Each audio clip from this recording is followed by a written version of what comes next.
Hi guys! Magandang gabi. Welcome back po dito sa Gandara SRU channel for Showbiz Update. Andito na naman nga po akong muli nagbabalik. Ang nagmamaganda ninyong kachismosang Kimpaw, wala na pong iba, ang lokaret na si Gandara upang maghatid sa inyo ng latest update and fresh happenings patungkol kina Kim Chiu and Paolo Avellino. And para nga sa gabing ito ang tatalakayin natin at pag-uusapan ay may kinalaman po dito sa chismis ni Ogie, yung kanya pong clickbait na thumbnail na kung saan nagdulot na nga po at nagbunga na ng pangbabatikos kay Kim Chiu, pangungwestiyon kay Kim Chiu, and kay Kim rereto sa iba.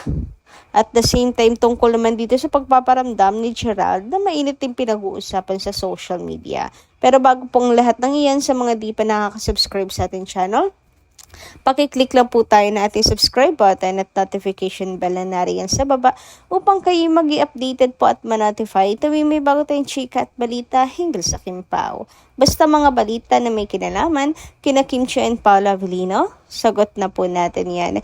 And ngayong gabi ang uunahin po nating pag-uusapan ay ang mga reaksyon ng mga tao hinggil po sa mga previous updates kina Kim and Paolo. So, unang komento nga po ay nagmula po dito kay Joseph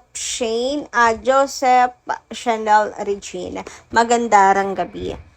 Ma'am Gandara SRU, magandang gabi sa'yo. Maraming salamat at narinig kita ngayong gabi. Kasi kahapon, walang kuryente sa bahay. Wala talaga akong mapanood. Pero okay lang, Ma'am Gandara SRU. Kimpaw lang talaga ang mamahalin ko at sila lang ang aking panonoorin. Wala nang iba. Gano'n akong magmahal at ayaw ko pa ng paiba-iba. At ito ang ipinapangako ko sa ating minamahal, lovely Kimpaw sa buhay, sa buong mundo. Ngayon nga, Ma'am Gandara SRU, katatapos ko lang manood ng The Alibi series, episode 11 and 12. Ang galing talaga na ating minamahal, lovely Kimpaw sa buhay at buong mundo. Wow na wow. Best to the best. Super duper talaga. At hindi ko talaga sila ipagpapalit ni naman. At pangako ko talaga ito sa ating minamahal, lovely Kimpaw sa buhay, buong mundo at buong buhay ko. Ma'am Gandara SRU, tuloy-tuloy lang po sa pag-content at sa pag-update at sa pag-vlog ng ating minamahal, lovely Kimpaw sa buhay. At maraming salamat sa lahat. I love you, Ma'am Gandara SRU, and God bless you kasama ang buong pamilya, and good night, mama. Ayan, naku, naiilang naman ako pag tinatawag niyo akong ma'am. Ano na lang po, anak, yun na lang, okay po sa akin yun. Kasi paulit-ulit kayo, Ma'am Gandara. Huy, lakas naman makaano niyan, professional. Charot, professional check, chismosampeg. Anyway, ayan na nga. Tungkol nga po dito kina Kim and Paolo's The Alibi. Alam nyo, maganda yung story. Medyo nabibitin lang yung iba sa magiging ending. Palaisipan pa din talaga siya. Happy ending sana. Naku po, marami talagang mga Kimpaw ang, alam yung bitin kasi super ikli. Ganon. Parang, yun na yun. Yung inaantay natin ng kay tagal, matatapos na agad-agad. So, parang ang bilis, no? Matatapos na agad.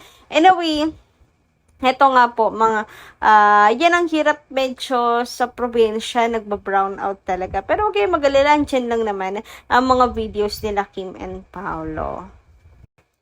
Pero ang hirap din nun kapag Kimpaw lang talaga yung nagpapasaya sa'yo, tapos kontrabida pa si kuryente. Anyway, dumako naman tayo sa komento ni Rosemary China. Sabi niya rito, wala po si Derek Lawrence sa Pinas, nagbakasyon abroad. Dinamaya naman niya si Kim, kasabay niya si Bella, pumuntang Cebu, nung nabalitaan niya ang nangyari tungkol kay Lakam at Kim. Nung time, Kasi noon, nag-lock and taping si Kim and Paolo sa The Alibay. Tandang-tanda ko pa nga yan. Naiyak nga po si Kim Chiu noon, di ba? Grabe, ang pagiging tatay ni Derek Loren talaga kay Kim Chiu. Yung iba talagang kinatatakutan kaya si Derek Loren. Iba takot kay Derek Loren, pero si Derek Loren, baby po si Kim. Anakan niya talaga. Pangalawang tatay na ni Kim Chiu. Si Kim talagang malapit po dito. Bait din naman kasi talaga ni Kim Chiu. Kaya huwag niyong paghanapan si Derek. Samantala, sabi naman ni Nympha Sapa, maganda rin gabi, Kim Pao lang ako. Pwede naman Kim Pao ang bida sa adaptation ng CLOY or Crash Landing on You, a Korean movie. Ayun sana nga. Alam niyo, may nabasa akong matutuloy daw yan. Aba, pag nangyari po yan, talagang aabangan ko yan. Ako po ay fan ng CLOY, Crash Landing on You, kaya lalo na kung Kim Pao pa po ang kanilang pagkakatiwalaan na gumanap ng adaptation. Nako, sana'y matuloy nga. Sana totoo yung chismis na aking nakalap. Hindi ko pa kasi siya binabalitan nakaraan. Kung ako'y seryoso, kung ako'y sigurado na talagang binalita ko na yan. Pero sa ngayon, ang masasabi ko lang po ay sana, nag-aabang pa din po ako. Kasi merong sabi na magpapahinga daw muna si Kim kasi nga para makapag-focus ba siya sa laban niya dito kay Ate Lakam. Ganun din si Pao. Kaya medyo magulo talaga.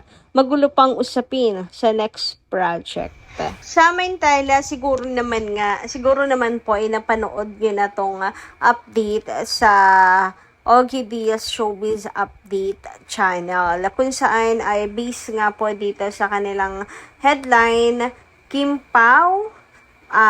Chiu and Paolo Avellino nagli-live-in na. May question mark naman po na nakalagay po rito. So, hindi kino-confirm na mag-live-in na ang Kim Pao. Pero alam niyo naman po ang dating niyan, 'di ba, sa mga viewers. So, nakakalungkot lang na may negative po itong dala, na meron nga po nangungwestiyon kay Kim, meron pong ang pangit ang tingin na kay Kim kasi akala nila si Kim na po ay hindi po, yung sinabi ni Kim na no live-in hanggat hindi kasal, tapos biglang ganito raw. Parang bumaba yung tingin nila kay Kim Chiu, tapos ayun nga, sinasabi nila kung kay Paolo lang Avellino ang bagsak niya, siguradong pagsisisihan daw niya ito. So, narito yung nabasa natin. Sabi rito, sayang ka Kim, mabuti pa kung si Attorney Oliver ang pinatulan mo, sigurado maganda ang buhay mo sa kanya. Kung totoo ang mga usap-usapan sa social media at kay Ogie Diaz na nakipag-live-in ka kay Paolo, baka dyan ka talaga magsisi ng sobra. Akala ko ba natuto ka na sa mga pinagdaanan mo na past relationships mo, tapos kay Paolo ka pa nakipag-live-in sa dami ng lalaking dyan na may gusto sa'yo. Hashtag Kimver, hashtag Kimchiu, hashtag Oliver Moller. So, ayan, yung attorney na nanunuyo po kay Kim, pinangalanan nitong isa, and ayun nga, kung kay Paolo pa daw nakipag-live-in sa daming lalaki. Grabe kayo kay Paolo Avellino naman. Para bang sinasabi nyo na ang baba ni Paolo para kay Kim. 'Di ba? Wala namang makapagsasabi. Pero dahil lang sa chismis, naniwala kayo agad. I mean, kinu-question na ninyo agad si Kim Chiu.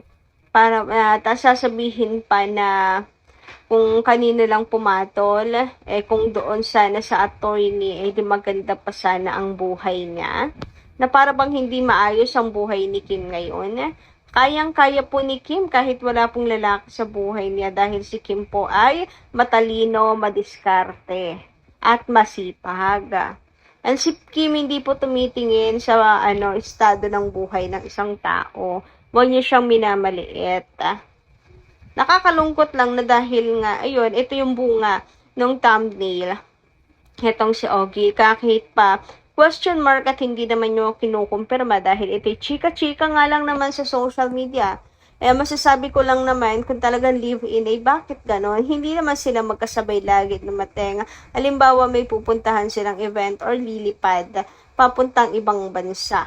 Magkaiba sila ng sasakyan, magkaibang oras dumarating, nag-iintayan yung dalawa at nagtatawagan pa. So, kasi kung magka-live-in sila, sana sabay na po sila na dumating, hindi ba? Lagi ng ganon. Pero hindi. Basta ako talagang ang paniniwala, paninindigan at tiwala ko kay Kim Chung ay talagang nandoon po. Alam ko, hanggat wala pong kasala, no, live-in talaga si Kim, may paninindigan po iyan. Isa po kasi yan sa talagang hinangaan ko kay Kim Chung. And makikita nyo naman talagang si Kim, hindi po yan kere at nagmamadali. Si Kim po yung tipo ng taong talagang high-valued woman kung maituturing. Yes, tama kayo dyan, dami nagkakagusto kay Kimi. Pero hindi po siya nasisilaw just porque may pera yung isa. Okay? Samantala, natawa naman ako dito sa repost po ni Gerald Anderson na kung saan ito yung video, 'di ba, yung performance nila year 2015. Si Paulo, si Gerald, tapos si Sian.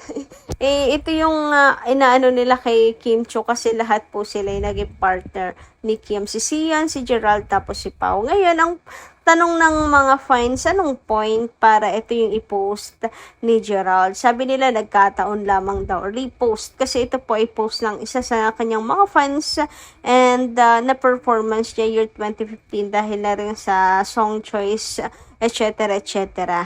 Pero, ang lang, grabe ang coincidence lang na para bang hindi daw nananahimik itong si Gerald dahil nandyan din po si Paolo Avellino. So, ano kaya ibig sabihin daw niya? Dito't game na game si Gerald na i-repost. So, kayo, ano inyong say tungkol dito? Comment yung alam niyo sa baba. And hanggang dito lang muna nating update. Maraming salamat po sa inyong pakikinig. Kita-kits po muli sa mga susunod pa natin mga chikas. Maraming pong salamat.